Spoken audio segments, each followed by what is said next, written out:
예, 교재 11페이지입니다. 없으신 분 손들어 주시면 목사님들이 갖다 드리도록 하겠습니다. 11페이지 제가 읽겠습니다. 하나님께서는 이스라엘의 죄악을 계속해서 드러내십니다. 이스라엘과의 관계를 혼인관계로 설명하시면서 이스라엘의 우상 숭배를 행음이라고 말씀하십니다. 또한 이스라엘과의 관계를 부자관계로 설명하시면서 이스라엘이 악을 행하면서도 하나님을 아버지라고 부른다고 책망하십니다. 동시에 하나님께서는 이스라엘을 회개의 자리로 끊임없이 부르십니다. 이스라엘이 회개하지 않는다면 이스라엘은 북방에서부터 임하는 하나님의 심판을 경험하게 될 것이나 회개하고 돌이키기만 한다면 이스라엘은 열방을 향한 하나님의 복의 근원이 될 것이며 또 구원을 얻을 것입니다. 예레미야는 심판을 선포해야 하는 하나님의 선지자로서 마음 아파하고 또 심히 괴로워합니다. 하나님의 심판은 하나님께서 행하신 창조가 해체되는 것처럼 보일 만큼 무거울 것이며 심판을 피하려는 모든 무익한 시도는 좌절될 것입니다. 예레미야서를 우리가 이제 어제부터 읽고 있습니다. 예레미야는 어제 우리 임 목사님 말씀하신 대로 별명이 눈물의 선지자입니다. 눈물을 많이 흘린 선지자. 조국의 운명을 바라보면서 슬퍼서 울 수밖에 없는 그런 선지자입니다. 이스라엘 역사를 우리가 돌아보면 이스라엘이 이제 가나안 땅에 들어가서 사사시대를 지나서 통일왕국이 됩니다. 12지파가 한 나라가 되죠. 자꾸 하나님 앞에서 우리에게도 왕을 주십시오, 왕을 주십시오. 하나님은 내가 너희의 왕인데 무슨 왕이 또 필요하냐. 하도 때를 쓰니까 왕을 주십니다. 그래서 사울이 왕이 되지요. 이스라엘 초대 왕. 그 사울이 되고 그 다음이 다윗이고 그 다음이 솔로몬이고 그 다음이 솔로몬의 아들 르호보암입니다. 이 120년간을 통일왕국 시대라고 합니다. 근데 르호보암 때 르호보암이 정치를 잘 못하고 여로보암이 10개 지파를 데리고 반역을 하게 됩니다.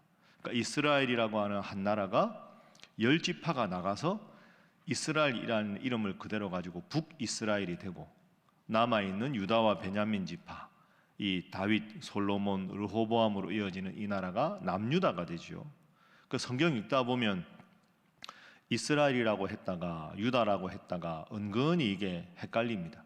그럼 이제 나라가 두 개가 됐습니다. 북이스라엘과 남유다. 북이스라엘은 하나님을 섬겨야 하는데 우상을 숭배하다가 기원전 721년에 아시리아에게 멸망을 당합니다. 그럼 나라가 하나가 없어졌지요. 그럼 남은 나라가 어디입니까? 남유다밖에 없습니다. 그럼 남유다는 정신을 차리고 하나님을 섬기지 않고 우상을 섬기고 온갖 악행을 하면 하나님께서 이 나라를 멸망시키시는구나. 그걸 기억하고 잘 해야 되는데 남유다도 점점 여전히 하나님을 섬기지 않고 우상을 섬깁니다. 그 남유다가 기원전 586년에 결국 바벨론에게 망합니다. 그 망하기 직전에 몇십 년 동안 이 나라가 망한다. 북이스라엘처럼 하나님 안 섬기고 우상 섬기다가 이 나라가 망한다. 제발 돌이켜야 한다. 이걸 끊임없이 전하는 예언자가 예레미야입니다. 그러니까 어제 우리가 공부한 대로 이 나라는 이대로 가다가는 망한다. 자기도 이 나라를 사랑하는데 이 나라가 망할 것이다. 이걸 예언을 하게 되니 참 이 예레미야 마음이 얼마나 아팠겠습니까?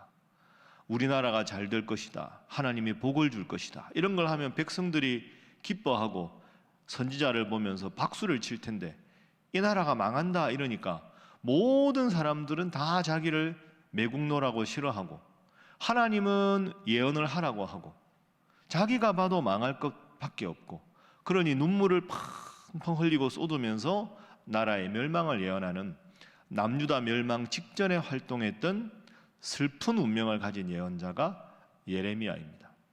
그럼 예레미야가 계속해서 말하는 가장 중요한 게 뭘까요? 회개해라. 회개하지 않으면 나라는 망한다. 망하지만 예레미야 뒤에 가보면 그러나 하나님은 그냥 두고 보지 않으시고 언젠가는 회복시켜 주실 것이다. 회개, 심판과 멸망, 회복. 이게 이제 예레미야서 전체 구도입니다. 자, 우리가 지금 어제 1, 2장 읽고 오늘 3, 4장 읽었는데요. 그럼 남유다의 가장 큰 죄가 무엇인가? 딱 한 절로 정리할 수 있습니다. 어제 읽은 말씀 한번 볼까요? 자, 2장 13절 보십시오. 2장 13절. 자, 함께 읽어봅니다. 시작. 내 백성이 두 가지 악을 행하였나니 곧 그들이 생수의 근원되는 나를 버린 것과 스스로 웅덩이를 판 것인데 그것은 그 물을 가두지 못할 터진 웅덩이들이니라. 아멘. 내 백성은 남유다 백성들이죠. 남유다 백성들이 두 가지 악을 행했다. 이게 근본적인 두 가지 잘못입니다. 첫 번째는 생수의 근원이 되는 나를 버린 것과, 나가 누굴까요? 하나님이죠. 하나님을 버렸다. 생수라는 건 모든 복을 말하는 겁니다. 하나님을 믿으면 하나님이 모든 복을 주실 텐데 그 복에 해당되는 물의 근원인 하나님을 버렸다. 그러니까 하나님을 섬기지 않는다 하는 게 첫 번째 죄입니다. 두 번째 죄는 스스로 웅덩이를 판 것이다. 생수, 물은 필요하잖아요. 물이 필요한데 물의 근원인 하나님을 버렸는데 하나님을 버리지만 물은 필요하지요. 그 물이 필요하니까 웅덩이를 판 겁니다. 그런데 이 웅덩이는 물을 가두지 못하는 터진 웅덩이다. 그러면 이 웅덩이는 뭘 비유할까요? 우상입니다. 우상. 그러니까 복의 근원이 되는 하나님을 버리고 사람들이 그래도 불안한 게 있고 뭔가 좀 절대자에 이제 의존하고 싶은데 하나님을 버렸으니까 우상을 섬기는. 근데 우상은 하나님처럼 남유다 백성들에게 복을 줄 수가 없잖아요. 그러니까 이걸 비유하자면 터진 웅덩이가 되는 거죠. 하나님을 버렸다. 첫 번째. 하나님 대신에 우상을 섬겼다. 이 두 가지 죄악에서 근본적으로 돌이키지 않으면 이 나라는 멸망한다. 이것이 계속 1장부터 반복이 되는 주제입니다. 그래서 오늘은 우리가 딱 한 가지 제목 놓고 기도하겠습니다. 기도 제목은 오직 하나님만 잘 섬기며 살아가게 하소서 하는 것입니다. 오직 하나님만 잘 섬기며 살아가게 하소서. 이게 참 성경 전체에 반복되는데 그만큼 그렇게 살아가는 사람들이 많지가 않다는 거죠. 오늘 본문 3장 한번 보겠습니다. 자, 3장 8절 말씀 제가 읽어보죠. 내게 배역한 이스라엘이 간음을 행하였으므로 내가 그를 내쫓았다. 이건 내게 배역한 배신한 이스라엘, 북이스라엘이 간음, 하나님 대신에 우상을 섬기려 영적인 간음을 행했기 때문에 내가 그를 내쫓았다. 그 나라를 멸망시켰다. 그에게 이혼서까지 주었다. 내가 그들을 다시는 보지 않겠다. 그런데 지금 그에 반역한 자매 유다, 남유다도 하나님이 나라를 멸망시킨 것을 두려워하지 않고 자기도 가서 행음을 했다. 행음이 뭘까요? 하나님 대신에 우상을 섬겼다. 영적인 간음을 행하고 있다. 왜 이러느냐? 회개하지 않고. 3장 13절. 그래서 하나님께서 예레미야를 통해 너는 오직 내 죄를 자복하라. 회개하라. 이는 내 하나님 여호와를 배반하고 내 길로 달려 이방인들에게로 나아가 모든 푸른 나무 아래로 가서, 푸른 나무 아래는 우상 숭배의 장소입니다. 이방 사람들처럼 이방을 섬기고 하나님의 목소리를 듣지 아니하였음이니라. 그래서 내가 이 나라를 멸망시키겠다. 자, 3장 전체가 이런 내용이죠. 자, 4장 3절. 자, 4장 3절 함께 읽습니다. 시작. 여호와께서 유다와 예루살렘 사람에게 이와 같이 이르노라. 너희 묵은 땅을 갈고 가시던 뿔에 파종하지 말라. 아멘. 그 주제가 지금 계속 반복됩니다. 남유다 사람들아, 너희 묵은 땅을 갈고 회개하지 않는 너희 마음을 엎어라. 뒤엎고 하나님 앞에 회개하라. 그리고 가시던 뿔에 파종하지 마라. 가시던 뿔이 뭘 뜻할까요? 우상이지요. 하나님 앞에 굳어진 마음을 회개하고 하나님께 돌아오고 가시던 뿔에 파종해서 또 마음속에 우상 섬기는 일을 하지 말아라. 이 주제가 끝없이 반복이 됩니다. 그럼 오늘 우리에게 주시는 교훈이 뭐겠습니까? 나는 하나님을 잘 섬기는데 나는 지금도 새벽기도 나와서 혹은 영상으로 새벽기도에 함께 하고 있는데 나는 하나님을 잘 섬기지 않나? 여러분, 그게 아닙니다. 이 선지자의 말씀은, 하나님의 말씀은 그렇게 가벼운 말씀이 아닙니다. 남유다 백성들이나 북이스라엘 백성들이 다른 나라 사람들 보기에는 하나님을 잘 섬기는 것처럼 보였습니다. 절기도 행하고 하나님 앞에 안식일도 지키고 레위인도 있고 제사장도 있고 제사도 지내고, 그러니까 다른 나라 사람들이 보기에는 여전히 하나님을 잘 섬기는 나라인 것처럼 보였습니다. 그런데 하나님은 겉으로 하는 종교적인 형식과 예식을 본 게 아니라 마음 중심을 본 거죠. 마음은 하나님께로 떠나서 껍데기만 남아 있는 겁니다. 입만 열면 기도하고 하나님 은혜를 이야기하고, 그런데 내가 살아가는 모습은 하나님을 정말 섬기는 마음이 아니었다는 거죠. 형식적으로는 하나님의 사람이지만 내 마음 중심에, 그래서 계속 묵은 땅을 기경하라, 행음하기를 그치라.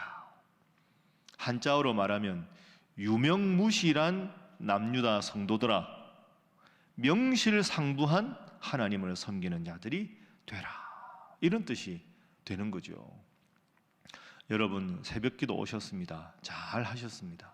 우리가 잘 아는 주제입니다. 그러나 오늘 기도하실 때 나는 정말 내 마음 중심에 하나님을 섬기고 있는가? 기쁜 일이 생기면 나도 모르게 맨 먼저 의식하지 않아도 하나님 감사합니다. 좀 어려운 일이 생겨도 사람들 의지하고 한숨 지기 전에 하나님, 이 일을 어떻게 하면 좋겠습니까?